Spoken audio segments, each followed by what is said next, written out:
Welcome, everybody. My name is Dr. Jackie Jacob. I'm one of the poultry specialists here at the University of Kentucky. The other one is Dr. Tony Pescatori. You want to wave there, Tony? All we're seeing is the side of you. This is part of our series that we've been doing for Kentucky-specific poultry production.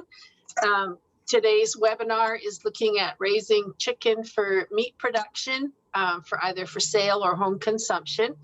And today's presenter will be Dr. Pescatori. If during the event you have a question, please type it in the chat box. If the question is a clarification of what he is talking about, I will stop him to ask the question. Otherwise, we'll hold the questions to the end. So anytime you think of a question, put it in the chat box. If it's what he's talking about, I will interrupt for clarification. Otherwise, we'll ask it at the end. So I will be on mute until I see a question. And please keep yourself muted so that you don't disturb the other people. It's all yours, Tony. Are you seeing it? I am, yes. Okay. All right. I'm like to invite you today to learn a little bit about what's involved in raising chickens for meat from the Kentucky perspective, but a lot of this will apply for anywhere you're trying to raise some meat birds. It's not working. Oh, there we go. So some of the things that you need to consider as you're getting into the idea of raising chickens for meat is, first, we need to know, why do you want to raise meat chickens? Is it for the money? Is it to complement some other operations on your farm? Is it for personal use? What is the reason that you're interested in raising birds? Along with that, you need, if you're going to sell them off farm or to make money, what is the market you want to produce for? Is it a whole bird market? Is it parts? Is it boneless? Is it an organic product? Is it a no antibiotic ever? Or is it pasture raised? What market do you think you have?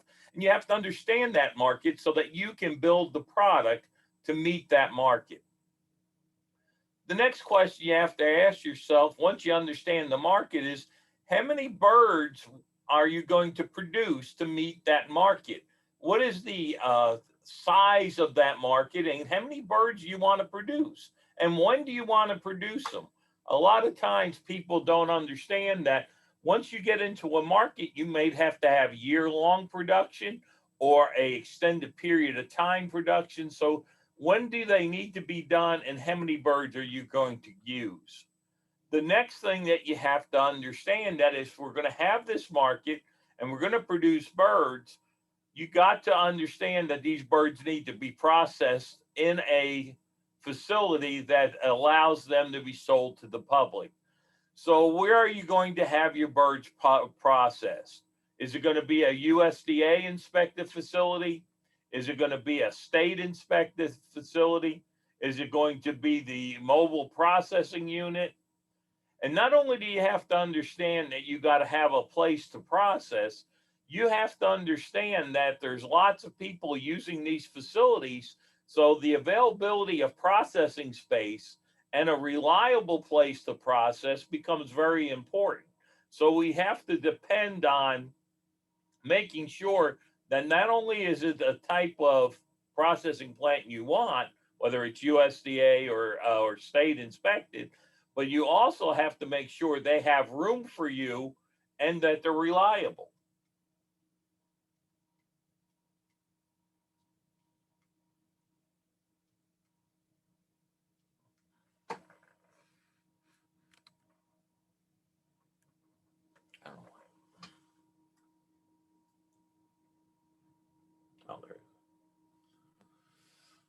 The next thing that comes along is we have to understand that we need to have chicks in order to raise birds. So where are you going to get your chicks is something you should consider. Is it a reliable source? Is there an adequate supply of chicks to meet your needs? And are they available at the same times that you need them to match your goals? So if you're processing birds year round, are the chicks going to be available year round? We also need to know about price and the type or breed of the bird.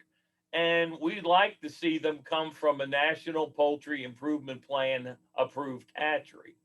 So all those things have to be taken into account, particularly things like the type of bird that you're going to want to raise and the price that you have to pay for the chick. If the price of the chick is too high, you can't make up the profit that you're losing on that price of the bird. The next question you have to ask yourself is, where are you going to be housing these birds? The type of structure, the size of the structure, whether you'll have outdoor access, all those things have to be taken into account as you're developing your plan for raising meat birds. Not only do you have to worry about the chicks and where they're housed, but you also have to worry about where are you going to get feed and the type of feed that you're going to get. Are you thinking about going to be an organic production? So do you have a place where you can get organic feed? Are you going to try to raise non-GMO? Do you have a source of GMO grains? Not only do you have to, you have to, as you build up a business, what is the minimum quantity of feed that you have to purchase at one time? That becomes a big issue as you go forward. You don't want a lot of feed hanging around that gets stale. So minimum quantity is one of the questions you need to ask. And then you also have to figure out, are you going to be feeding in bulk or in bags? And can the feed mill deliver both, either way? And then the final thing that happens is you have to ask yourself, when you're looking at this type of operation, does it fit into my lifestyle and does it fit into my existing operations? A lot of times when we go into this type of business, you have to remember that you're building a business and over time it keeps expanding. Is that what you really want to do? And does this match with what you want to do with your life as well as your existing operation?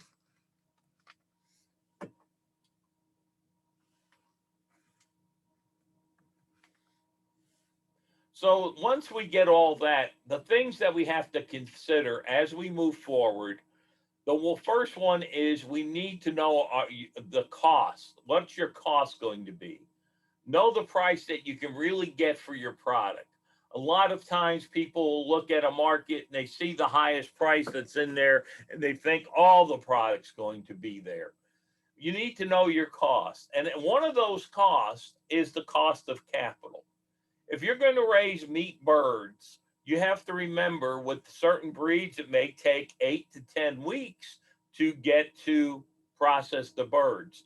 So when you start thinking about it, you have all the feed costs, you have the chick costs, you have any of your labor costs, you have the processing cost and the marketing cost, all before you get the first dollar of selling the product. So you need a lot of capital in order to make sure you meet that market you're going to. And if you're doing multiple products or multiple flocks at one time, you got to remember that first money's coming in on the first flock. It's going to be another maybe 2 or 3 weeks before the next flock's ready. So you got to play that into consideration. The other thing is in the United States, it's a white meat market, so it's a breast meat market.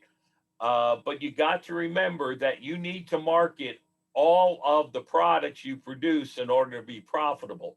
You need a market for everything you produce. So you need to not only be looking at the high-end products, but what are you going to do with the rest of it?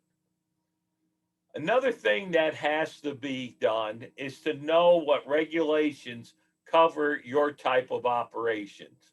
When you get into the meat animal arena, you have to know how a regulations impact you. And then the final one is product liability. You need to make sure that as a producer, you have liability insurance to protect you and your assets and your family from lawsuits or problems with your product. So, product liability insurance is very important. And the ultimate thing that you have to remember as you go forward in producing meat animals, that you are producing a perishable food. You're no longer raising chickens, you are producing a food, and it's a perishable food.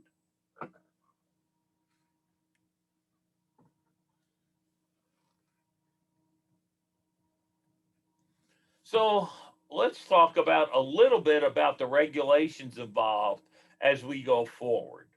First of all, meat and poultry that's marketed to the public in the United States must be obtained from an approved source. That establishment must be approved either by the USDA or a state inspection program that's equivalent to the USDA in order to market across state lines. What's not allowed is home processing or custom processed meat and poultry may not be marketed or sold at farmers markets. It cannot be sold. The custom exemption for meat and poultry is never to be sold in commerce.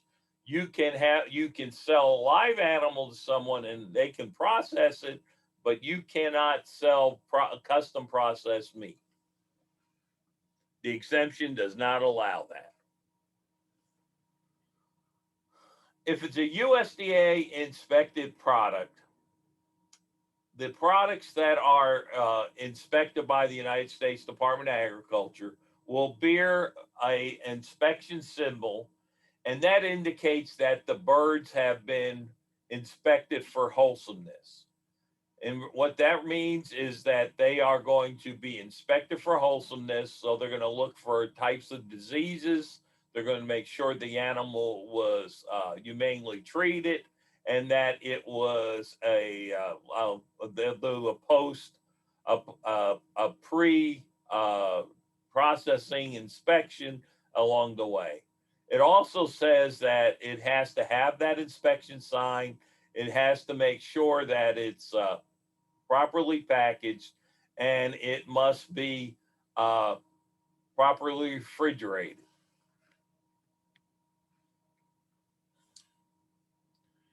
If you're processing and putting a label on the food, your label must have the safe handling instructions on any product.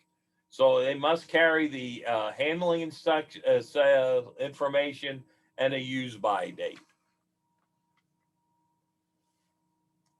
If we're going to put labels on there, we have to understand labels have meaning. As an example, if you wanted to put on your product no added hormones, it must also include a statement that says federal regulations prohibit the use of hormones or steroids in chickens. So we have to have a disclaimer along with that.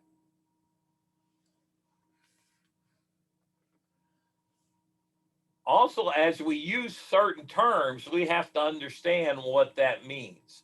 If we use the word natural, that's defined to mean minimally processed, no artificial ingredients.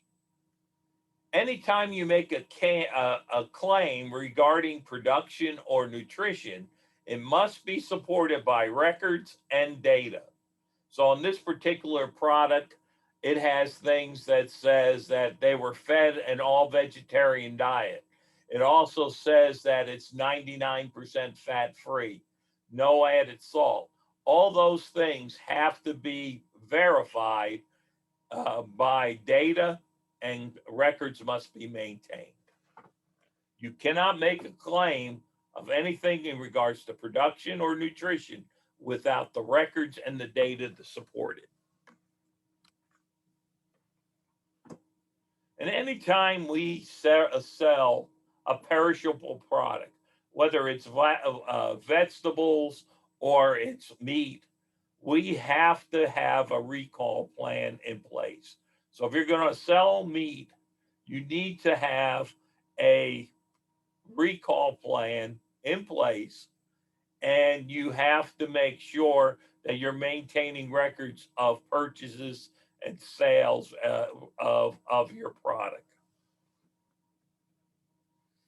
In Kentucky, we have 2 USDA facilities that specialize in small producers. One of them located in Liberty, Kentucky, one of them in Pembroke, Kentucky. Both of these operations are USDA, and their product, when processed through there, can be sold across state lines.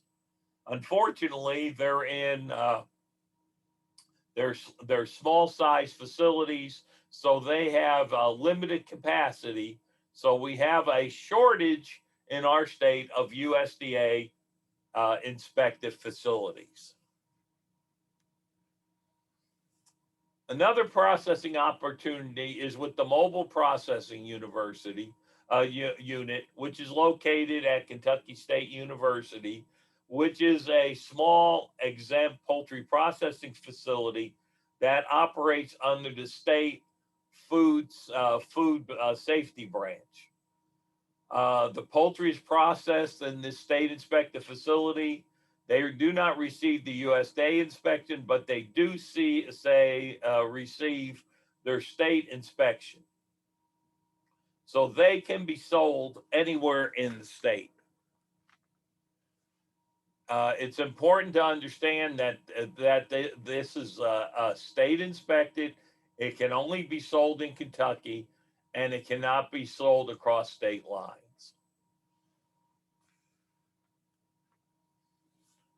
With the mobile processing unit, the labor is provided by the producer who's operating the unit.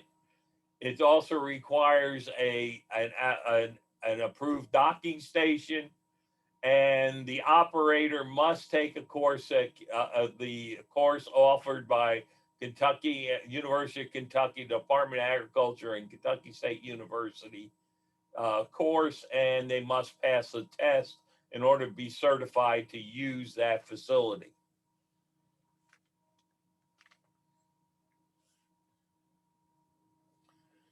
Again, this is a perishable product, whether you produce it under USDA guidelines or under the auspices of the MPU.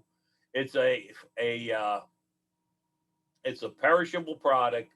It must be safely stored, refrigerated, or frozen, depending on your product. And if you're storing it at home, you need to dedicate a refrigerator or a freezer that's separate from your personal use foods.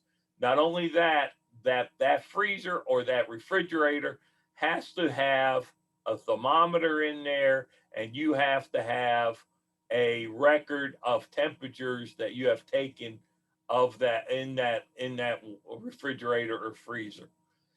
You're maintaining a foodstuff, so you do have to meet the requirements for logging temperature.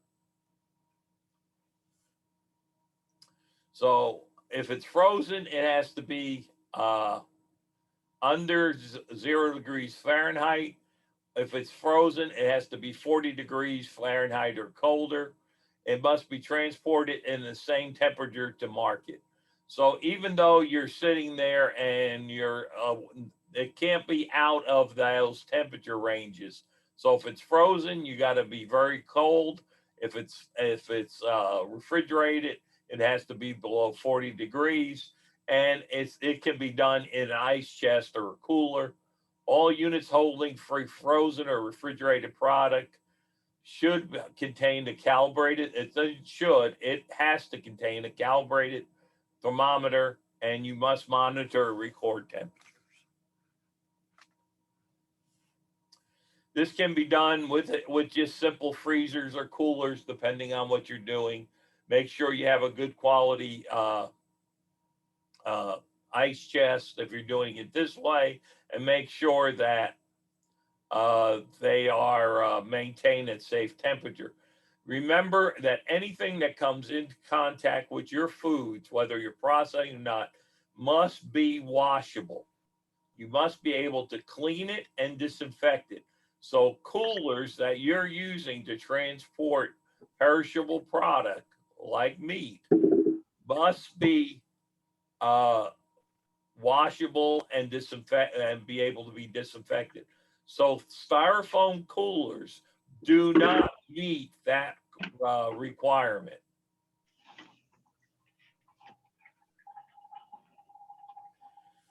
And also, if you're storing in a cooler with ice, the food cannot come into direct contact with the ice. You need to make not only that, but we need to drain the ice over time. But the meat should be not in touching the water. Here's an example of a cooler. It has a rack at the bottom. The ice would go below the rack, the meat would go above the rack.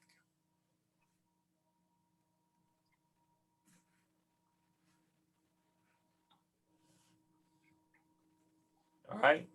And it's best that you store one species separate from another species, and you make sure that there's no cross contamination from one species to the other.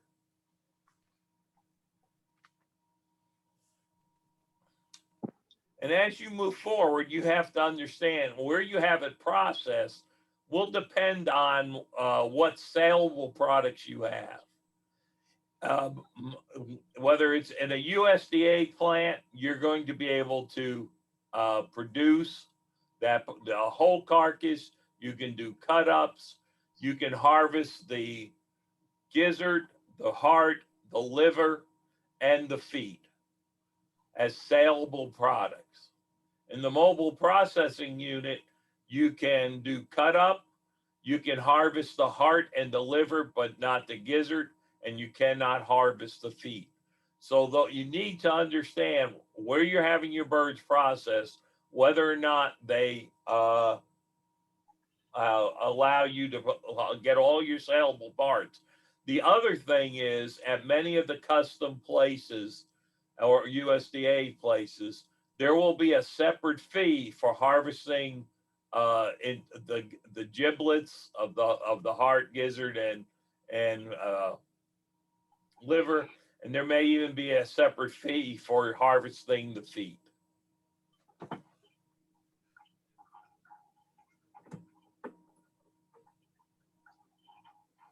Producer liability. You need to understand you're dealing with a food product. You need to understand that there's the potential of problems that can arise from having a perishable food if it's mistreated or mishandled. So you need to contact your insurance professional and ask about product liability insurance. Yes? So you need to have product liability insurance. If you go to our webpage, smallflocks.net, there is a publication on poultry producer liability. You want to make sure that you're covered and that you're legally organized to meet sales as part of your farm business. If you want to learn more about processing, there is a publication on that same site that deals with processing chickens. And there's also a YouTube video at the link in this talk that will bring you to the processing. Processing is very specific for the birds. And there was a webinar that you can obtain from the e-extension webinar series.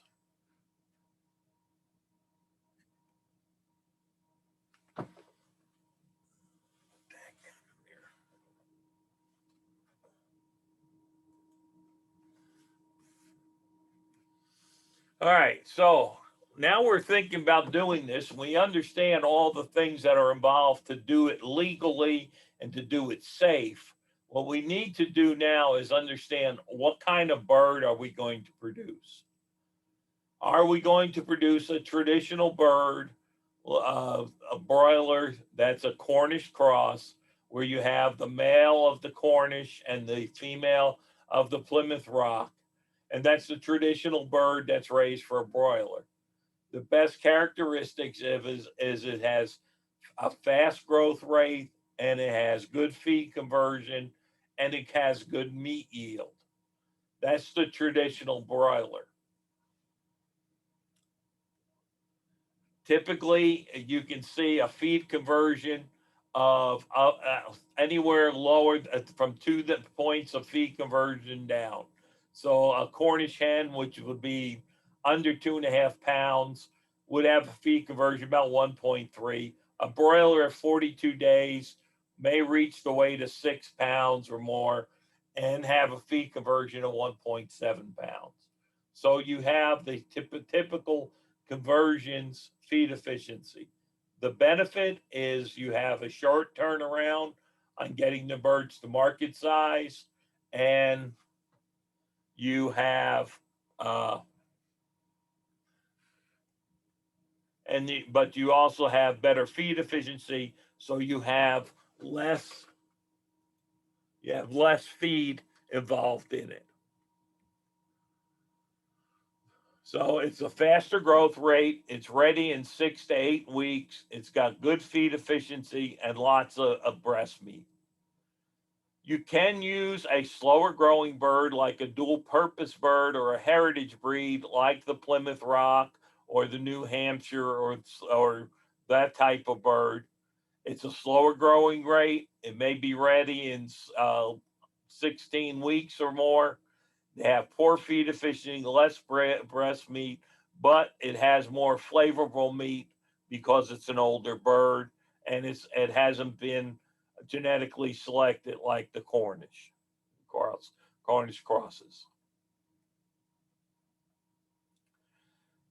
We also have a lot of specialty breeds that are coming on, such as the Red Ranger. It's a bird that was imported from the United States for it's a slow growing, flavorful bird. It's undergoing many changes recently, but as you can see with the Cornish versus the Red Ranger, meat yield is a major difference between those birds.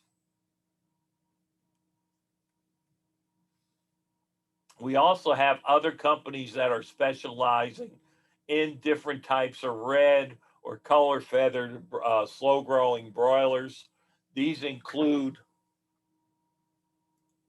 the Big Red Ranger, which is a updated version of the Red Ranger. It can reach market weight in 12 weeks. It's a good pasture chicken, and it's an excellent forager. So if you're looking at a bird that you want to raise on pasture, you may want to go to a lighter bird like the Red Ranger or Big Ranger that takes a little longer, but it'll give you the pasture that you desire. We also have as many more companies select off of the original birds. You're seeing other brands out there. We have Freedom Ranger, which can be marketed between 9 and 11 weeks, can reach up to 6 pounds. It's another bird suitable for foraging and pasture environments. We also have another one, which is a colored yield Freedom Ranger, which is a fast growing bird. It's a hybrid from the 60s. It's a standard, the standard Redbreast female cross with a fast growing male will get you there. That bird will be a week faster to weight. It produces white feathers, which is easier for processing, but it's another improvement onto the Rangers. We also have the Jackies, which is a breed that's a Freedom Ranger that's been a little more selected. It's replacing the Red Ranger. It's 2 weeks slower to reach market than the Freedom Ranger birds. It's crossbred. It's slow growing. It's has more of a country chicken feel, and they're attractive birds. So all these birds are dealing for a specialty product.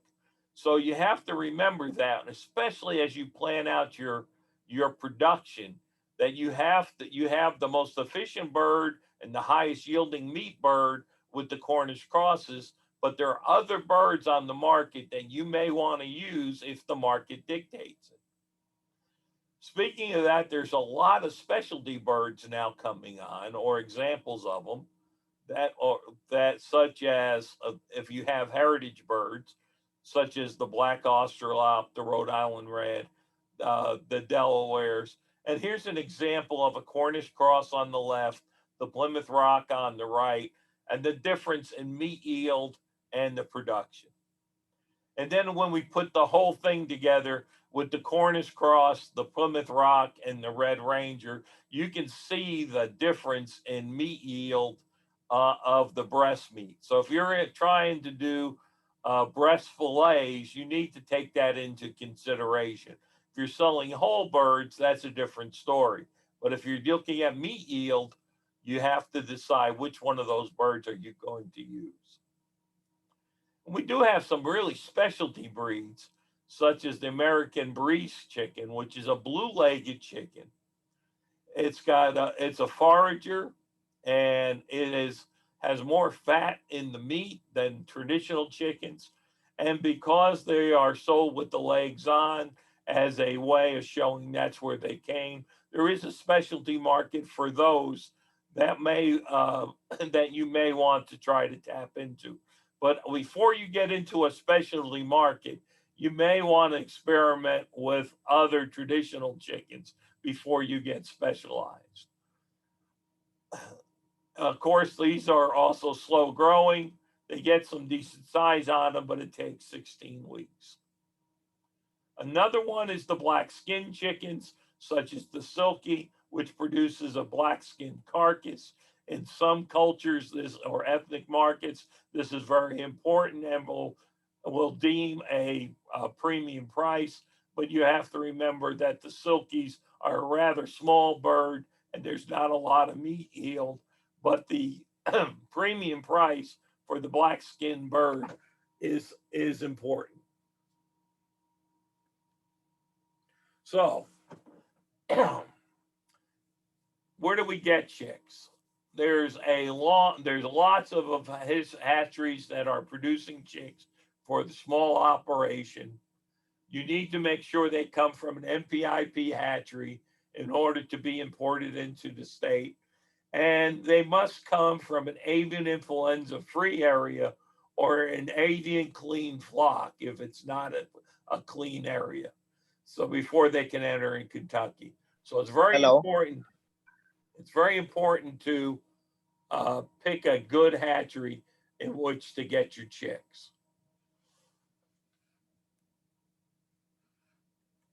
Now, one of the things that is important about understanding chicks is newly hatched chicks absorb the yolk, the remainder of the yolk when they hatch. Because they have that yolk sac in their body, they are allowed to be shipped by air and by mail because they do not need feed and water for the first 2 to 3 days because they will live off of the yolk sac. So we do transport the birds by air or by mail to different locations. So when your chicks arrive, what are you looking for? That you want well-drained, full, long, fluffy down. You want a bright, round, active eye. They need to be alert and active in the boxes. You need to look at their midsection where their navel is. The navel of the bird is where the yolk sac entered the body cavity before she was hatched. It should be healed and should be well formed around it. The legs should be bright and waxy. A good place to check for dehydration is to look at the legs. If the legs are shrunken or very dry looking, The birds have been without water for a very long time. You also want to make sure that there are no red hocks, which is a defect that occurs as the bird is developing. And you want to make sure that at this point, look for deformities like crooked legs, twisted necks, crossed beaks, anything in regards to the legs or the beaks. You may want to eliminate that chick from your flock. As I said, the yolk sac is absorbed into through the navel. Once that is fully absorbed, that navel will heal over, and you want to look for well-healed navels. If the navel is not healed, bacteria can enter the chick, enter the bird's body cavity, and cause a disease problem. So you want a well-healed navel. Once you get your chicks, you should have your house already prepared so that you can brood the chicks and raise the chicks. One of the systems you can use is that the birds are raised inside the entire rearing period. There you need to have a brooder areas as indicated above the top picture. And then you have to be able to expand into a grower area.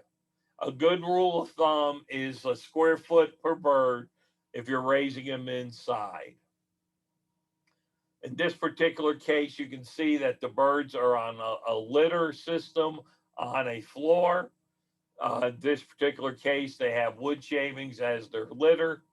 This is a typical way of raising meat chickens. You have to remember that cages are not recommended for meat birds because the birds are going to grow big.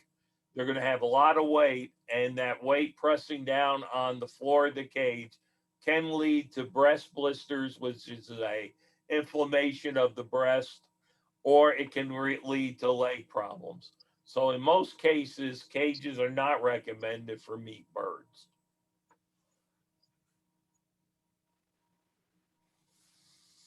If you're raising birds, if you're raising birds for on pasture, you still need to brood the birds inside for the first 4 weeks, 3 to 4 weeks, depending on the time of year and the weather that's outside.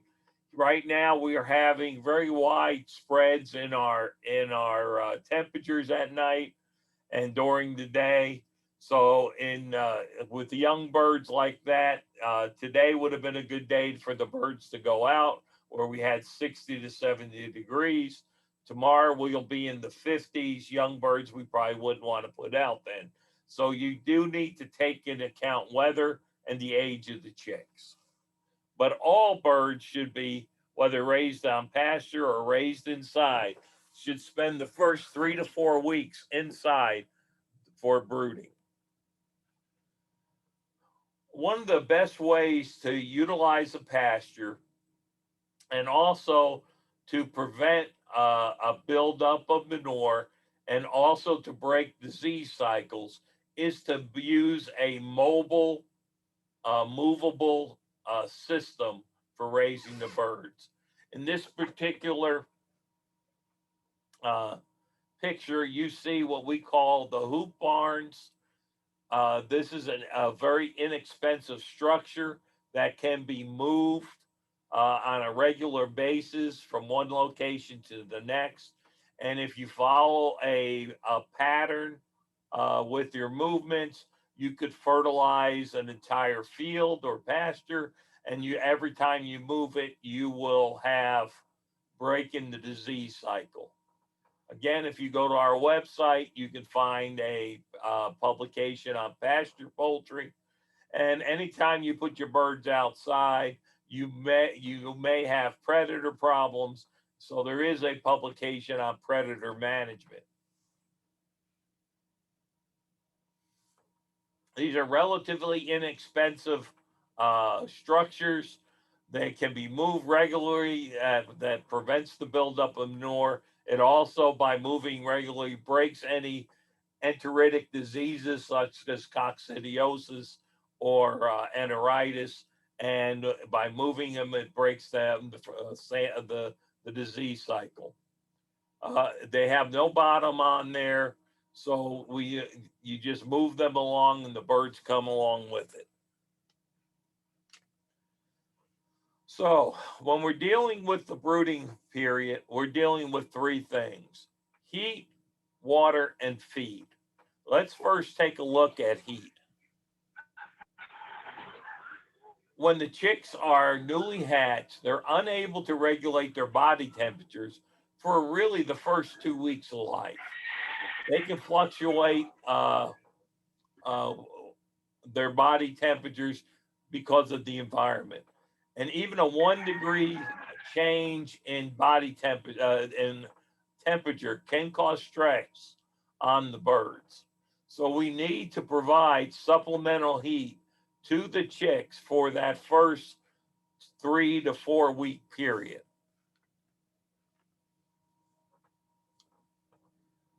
So chicks can tolerate high temperatures better than adult chickens, but extended periods of high temperatures can increase mortality and negatively it'll have long-term impact on performance. So we not only have to provide temperature, but we have to make sure the birds don't get overheated. Cold stress chicks really have a real problem because it will increase mortality, it will reduce growth rate, they'll increase their feed consumption in order to get more energy, which results in increased feed. And as well as once you cold stress the chicks, you have impaired their immune system and ultimately their digestive system. Infrared heat lamps are the easiest way to provide heat. Here's an example of a improperly hung light bulb, which is hanging from its cord. It should have a safety chain and a guard around the light. So this is a bad deal because it provides a fire risk. Here's an example of a good infrared heat lamp. It has a porcelain socket. It also has a reflector that directs heat down, so you heat the chicks, not the air. It's got a way of hanging with the clip instead of the cord, and you also can put a safety chain on there as well. This is a good way for small batches of chicks in order to direct light to them, gives them their heat, and you can do it in small quantities. We also have many different types of gas brooders. Here's a type of a gas brooder called a canopy brooder, where it can be either natural gas or propane, and it will provide heat by heating up and reflecting the heat down to the birds. And that's an important thing that we need to remember as we're brooding chicks. We want to take the temperature at the chick level. We can start out anywhere between 90 and 95 degrees Fahrenheit. And as each week goes by, we want to drop our temperature 5 degrees. So we are going to get to ultimately 70 degrees over a period of time. But we want to start the birds warm, and we just need to bring the temperature down each week. Here we have a brooder guard, which is a way of keeping the birds confined to the heater where the heat is. This is a good way of keeping the birds from wandering away. You can use this as a way of regulating the birds as well. The most important thing is, if you look in that picture, is that you have your feet. You can see the red water. You can see the white feeder, and they're on the outskirts away from the heat source. You have the heat source, and you also have enough room so that the birds can move to the heat or away from the heat. At the same time, because you have a solid wall or solid ring around them, this will keep out drafts, and it keeps the chicks from wandering not too far from the feed and water. With a system like this, the birds can tell you whether or not you're comfortable. If you look at the center picture, you see the center of the ring has the heat source with the feeders and waters arranged around it, and then the brooder guard around that. This is a sign that the birds are comfortable. They are evenly spread out throughout that brooder ring. On the one to the left, the picture to the left, where all the birds are huddled into the center of the ring, that indicates that the birds are at a cold temperature. They're trying to get body heat from each other, and they're as close as possible to the heat source. Couple things with that. You'll notice that none of the birds are eating and drinking, and also you have the risk of the birds piling up and suffocating. On the right, you have a picture of the birds evenly that are being pushed out away from the heat. They're too hot and they're being pushed out to the centers. Okay, so the birds can tell you whether or not they are comfortable.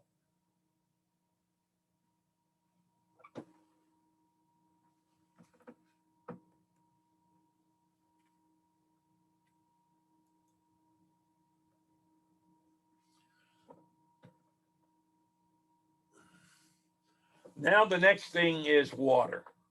Water is the most important nutrient that you can give birds. It's also the most important nutrients when your chicks come in, because they have been without water. Even though they have a feed source, they have a better chance if we have a good water source to begin with.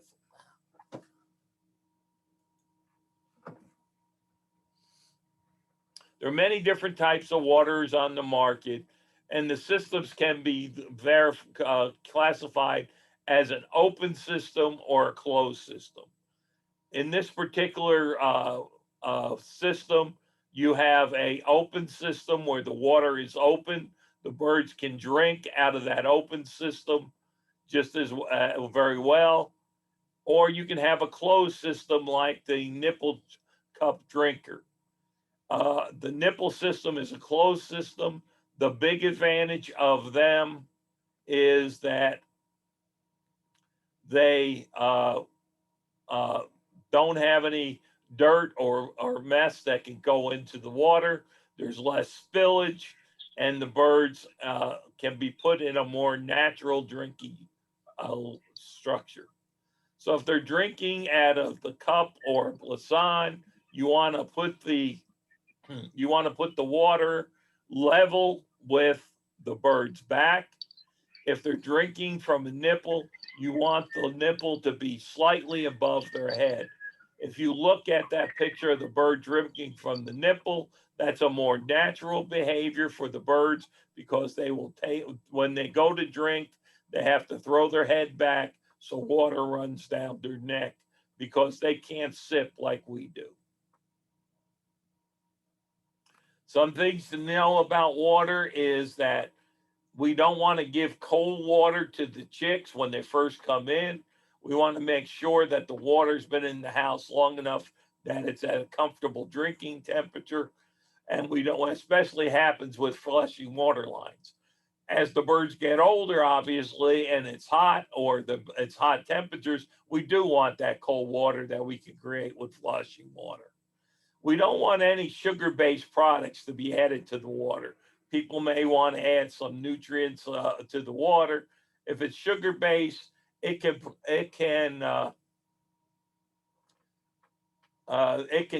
stimulate bacterial growth in the watering system, and that's bad. It's okay to use vitamins and electrolytes in the chicks' waters, but make sure they're not sugar-based. Let's talk about feed. You have different types of feed form. It could be a feed normally begins as mash. By putting pressure and passing it through dye, we can make pellets, which are hard little particles.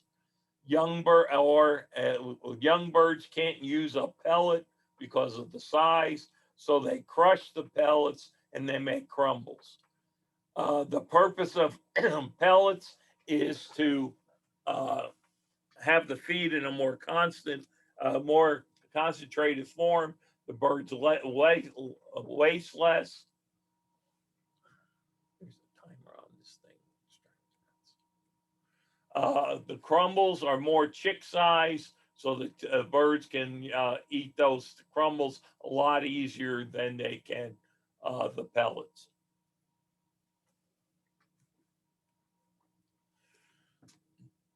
Feeders are all kinds of feeders out there. There are trough feeders, there are tube feeders. The thing we want to remember is we want to provide enough feeding space that all the birds can eat at the same time. The birds will trigger onto certain cues for when feed is available, and they will pile up at the feeders if they don't have a chance to get the feed. So make sure that all the birds can eat at the same time is the best rule for how much feeder space you need. The advantages of the tube feeder is you have some storage, but any of these feeders would work. The important thing is that the feed is dry, the feed is kept dry and clean, and the best location for that feeder is to line it up with the back of the bird so that it reaches in and gets Excuse the me. feed. Excuse me. Yes. What is the particle size of mash, crumb, and pellets? What is the particle size? The crumbles is the particle size. Pellets can be made in any type of length, but the crumbles are usually probably the size of the end of your pencil point. Somebody also wanted to know what was the advantage of pellets. They missed it. The advantage of pellets is the birds will waste less feed. When they go to pick up feed, there's a better chance that they won't spill any compared to mash feed. All right. Yeah. The brooding period. If you think about the bird has a crop to store food. It's located outside its body cavity in the neck. Here's just a processed bird where you see the crop. Its whole purpose is to store food. One of the tricks that you need to know about is that when you start chicks, you should handle the chicks, and after about 6 to 24 hours, you should check to see if there's feed in the crop. Just by holding the chick and rubbing by their neck, you can tell whether or not there's feed in the crop. And by 24 hours, you should have 100% of the chicks should have feed in their crop. So if you're sitting there at 6 hours and you still don't have a lot of birds eating, you need to stimulate them by feeding them more often or making sure they're on water. And one of the things that we do is we have the bedding material. The whole purpose of having litter, the bedding material, is one, to absorb moisture, whether it's moisture that the bird is producing or spillage. We also want to dilute the excreta that's being produced by the birds. It also minimizes the bird's contact to the manure, and it also provides insulation from the cold floors in many cases. The best products they use for litter can be pine shavings or wood shavings. We can have rice hulls. We can have hardwood shavings. One thing with hardwoods, you need to worry about tannins if you have an open water system. You can have sawdust. You can use chopped straw, but it has to be very small, 2 to 3 inches at most. Peanut hulls, you can have a problem with caking, but you can also have a problem with mycotoxins.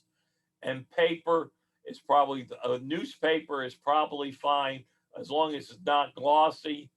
There is a problem though with caking if the strands of paper are too big. Excuse me. Yes. Yes. Can we use a wheat husk as a litter? Which one? Uh, uh, What? Type it in the chat box and so we know what you're trying to say. Wheat husk. Can we use a wheat husk as a litter material? We're not understanding you. Can you type it in the chat box so we know what you're saying? Okay.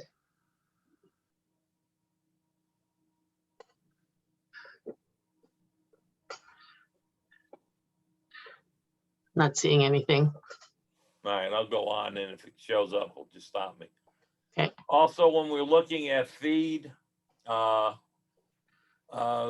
we do have a publication on reading the feed tag. The quality Kindly of answer feed, my question. Kindly answer my question. I can't hear you or understand you. So make sure you have your. It's wheat husks. What? Wheat husks. Yes, you Wheat can use it. Yes. What do they call that? The brand, not the brand, but the Yeah, the hull of the wheat. hull of it. Yeah, you can use that as well. Yeah. Again, as long as it absorbs water, it doesn't cake, and it doesn't have a problem with mycotoxin, it can be used as a bedding material. Some product is more absorbent of water than others, so you can use it. Just make sure that it doesn't have a mold problem or something of that nature. Again, please type your questions in the chat box and stay muted. All right. If you're looking at your feed tag, the quality of the feed that you're buying makes a big difference on the success of your operation. With meat birds, we like to see you start out about 20% protein, move down to about 18% protein, and you could do very well on that. Some people may start with a little more, but you have to remember, if you've got a bird that has a feed efficiency of 2 pounds of gain for 2 pounds of a pound of gain for 2 pounds of feed. If you're trying to raise a 5-pound bird, you're going to use 10 pounds of feed. So plan accordingly that based on your feed efficiency and the size of the bird, you're going to have X number of dollars tied up into feed, and you have to buy that feed. Okay?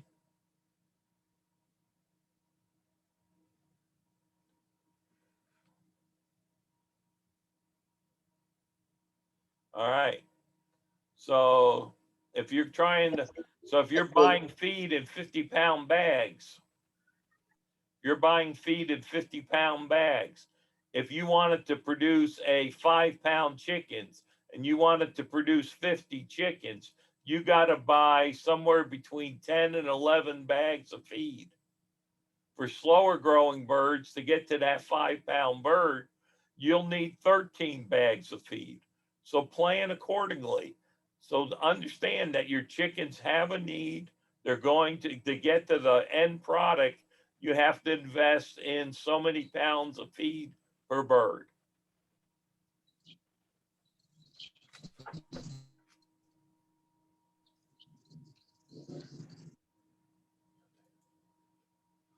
Okay. Nutrition. Some of the common errors we make, one could be feeding the wrong type of diet or trying to dilute a complete diet with scratch grains. You turned on closed captions. I didn't mean to do that, but okay. All right. Not enough feeder or water space. Free ranging, because you're not going to get a lot of nutrients out of the pasture. How do I turn that off, Jackie?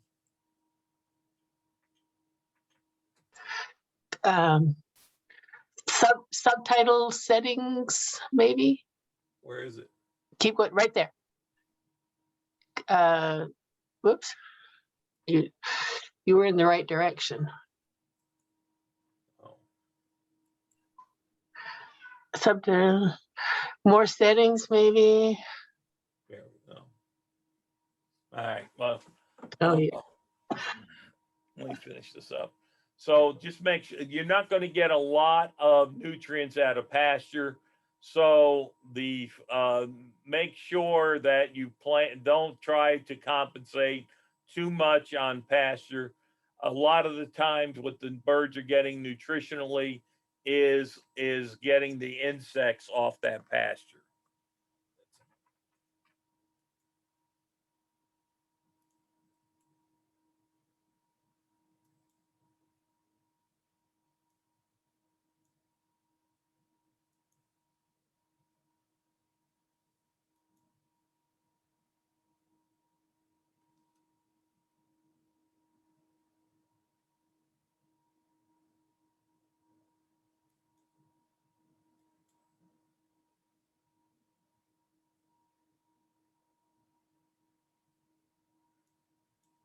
There we go. All right. All right. And as we move into taking care of the birds, things to look for is how well the birds are distributed in the poultry house. Look at the chick's behavior. Look at the chick's breathing. Look at the litter condition. Is the litter dry? Is the litter caking? Feed and water spillage need to be cleaned up. Are the birds adjust the waters and the feeders with the as the chicks are as the chicks are growing, adjust the height of the feeders and waters, and listen to the chicks. If you hear noise such as snicking or sneezing or other respiratory noise, also vocalization also tells you how well the birds are adapting. The feed should smell fresh and the air should be without the ammonia smell. And every once in a while, handle the birds, make sure they're in good shape. Look at the feet and hocks in regards to irritations. Look at the vent to see if there's any loose droppings. Look at the mouth for nasal discharges or if there's any sign of toxins. Look at the crop, feel for the crop, make sure they're on feed and water, and just check for their alertness. And make sure the eyes are clear, the skin, if not any blemishes on there, there's no blisters, and it's properly feathered. And every once in a while, evaluate the birds for gaits, their gait, the way they're walking. Also, look at the litter. Good litter will be able to be put together. All these things impact it. You want to remove cake litter, you may want to add more litter on top of it. And if the birds have roost areas or high traffic areas, you may want to remove the manure from under those areas. A proper manure, if they squeeze the manure the litter together, it should clump together.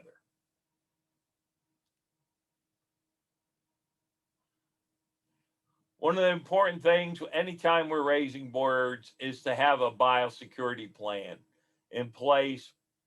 Biosecurity means to protect from a biological source, biological threat. A reliable source of chicks is an important part of disease prevention. Get an NPIP certified hatchery. If at all possible, use all in or all out. But if you're developing a meat market over time and have different age birds, you want to make sure that the different ages are separated and you work from the youngest birds to the oldest birds. The young birds are naive. The older birds have been exposed to more things. Always work from young to old. Litter management, keep the litter dry, clean up water spills, and remove any wet or caked litter. Do not mix species. This is a good way. Many times one species will be a carrier of disease to another species. A perfect example is raising chickens and turkeys together. The chickens can give blackhead to turkeys. You want to use good water, good feed, potable water. You want to limit your traffic on your farm, no visitors. If you use employees, make sure they don't have any of their own flocks. Deal with the disease problem quickly. Make sure you dispose of dead animals quickly as well and properly so not other animals can get into it. Keep out wild birds, have a rodent control program and an insect control program. If you do have a problem, get help. One way of doing that is submitting birds to a diagnostic lab. And the benefits help keep out the biosecurity is keep out the disease and reduce the risk of sick birds. It limits the spread of disease. It improves overall health of the flock and it reduces mortality. And basically biosecurity comes down to the W's. Who's on your farm? What was brought onto your farm? When are they there? Where have they been previously and why are they there? Ask those questions of people coming to your farm, and that'll solve a lot of the problems. Another thing that we have to worry about as we're ready to send these birds to market is feed withdrawal. We need to pull feed away from the birds in order to reduce fecal and pathogen contamination of the carcasses. The proper timeline for that is to remove the feed 8 to 12 hours before the birds are processed. You don't want to take away the water until the last moment, but by doing it between 8 and 12 hours, it's long enough so the digestive tract is empty, but it's short enough to avoid the intestines becoming friable and tearing during processing.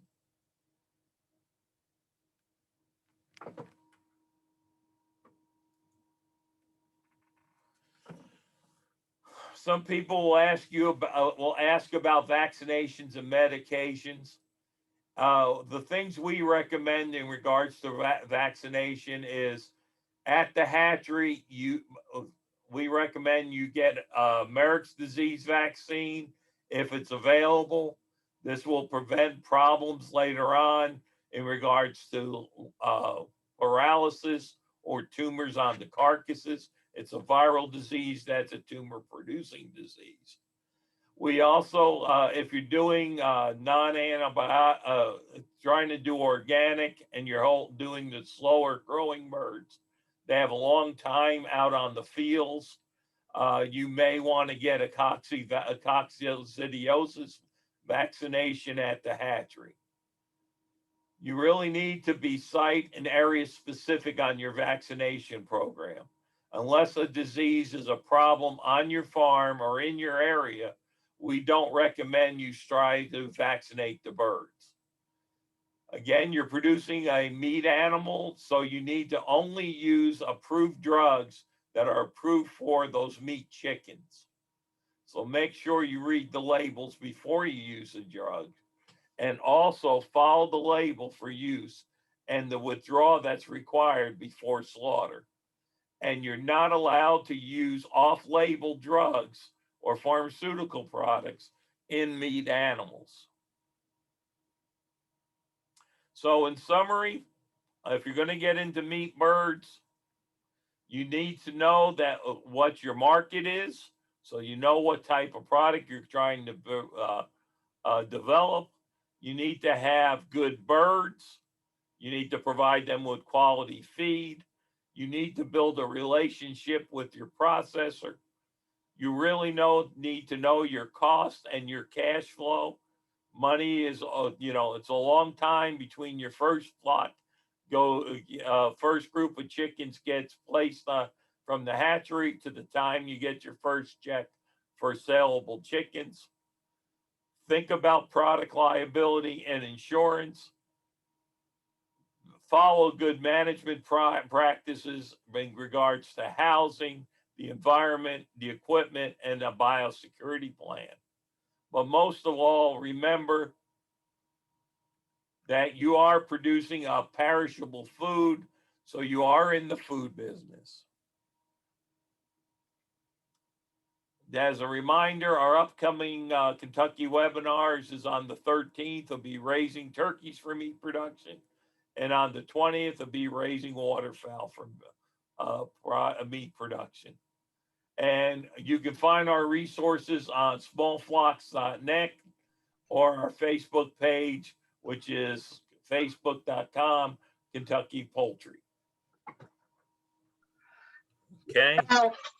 Somebody had a question about could they set up a mobile poultry processing unit as a Where? company in Kentucky? This is In Kentucky. Kentucky. If you wanted to do a state inspection facility, whether it's mobile or stationary, the state will work with you to develop your standard operating procedures, your standard sanitational procedures, and your HACCP, and also they will help you develop your facility. Now, the only thing that occurs with the mobile processing plant, from a public health standard, you need to have some type of place to go with your wastewater. So mobile is not that easy with regards to poultry processing. You need a docking station. Need a docking station of some kind. And if you're interested in developing one, just contact me and I will help you get in touch with whoever's going to help you with that. And no, my recommendation is if you really wanted to set up a facility, I would set it up as a stationary facility. It's easier to bring the birds to the processor than it is to bring the processing plant to the birds. For a startup, how many chickens do you recommend? For startup, and it depends on where you're going to market. If you're just going to do it yourself for the farmer's market, 50 to 100 birds on each group of birds is probably your best bet. As long as you know that you have a processing facility available. Right, and you know, if you're using the mobile processing plant, a comfortable day is 125 birds at one time. With the mobile processing plant, you have to do the labor, so right. It's how many you can handle with the processing facility. Yeah. Somebody asked earlier about what was the ideal chick weight. Ideal chick weight? Right around. I told him it would depend on the type of chick. It would be a type of breed. You got to remember the chick weight you want as the parents go from pullet to older hen, the egg size increases. What you'll see is that the chick will weigh about 65% of the egg weight. So if you get a later flock, somewhere you want to be about 40 grams per chick or higher. Right. What is the ideal area per bird if they are going to go free range? The ideal area per bird, the minimum is you should do about probably one square foot inside, and if you're going outside, probably 3 square feet per a bird for the pasture area. That would also depend on the type of chicken, because most of the broiler type, the Cornish cross, they don't actually free range very much. so that if you're using some of those Freedom Rangers, they have a better foraging. So make use of it. Does everyone in your group have to go through the MPU or just the owner of the business? The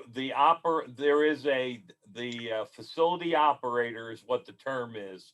The facility operator must go through the training and be certified. All the other employees work for the facility operator. Right. Let's see.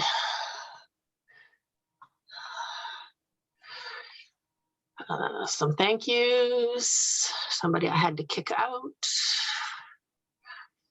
There was a question about wrecking machines for drying litter. I don't know what that is. So I just said I have no idea what they're talking about. I don't know. We usually get our litter dry, so you just have to keep it dry.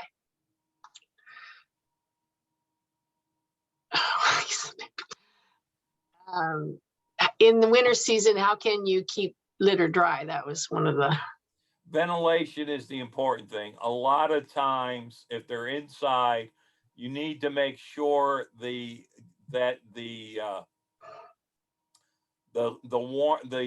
cold air coming in does not drop to the ground and lose its moisture. You need to make sure it's warm before it hits down to the bird. So you got to throw the air into the house. So you got to get a little velocity on your air. The other place that you have to worry about is if there's cold spots on your wall, you need to have some insulation in your walls. Gwendolyn has their hand up. Do you have a question? Or did you just put it up?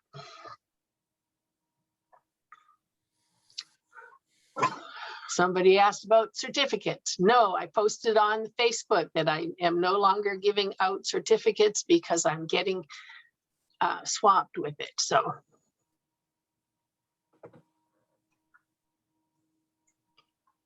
Okay, that seems to be all the questions that I'm seeing.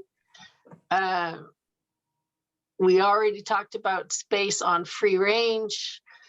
Depends on the type of bird, depends on the range, depends on a lot of different things, but what, at least 2 square feet outside? I like 3. 3? Okay.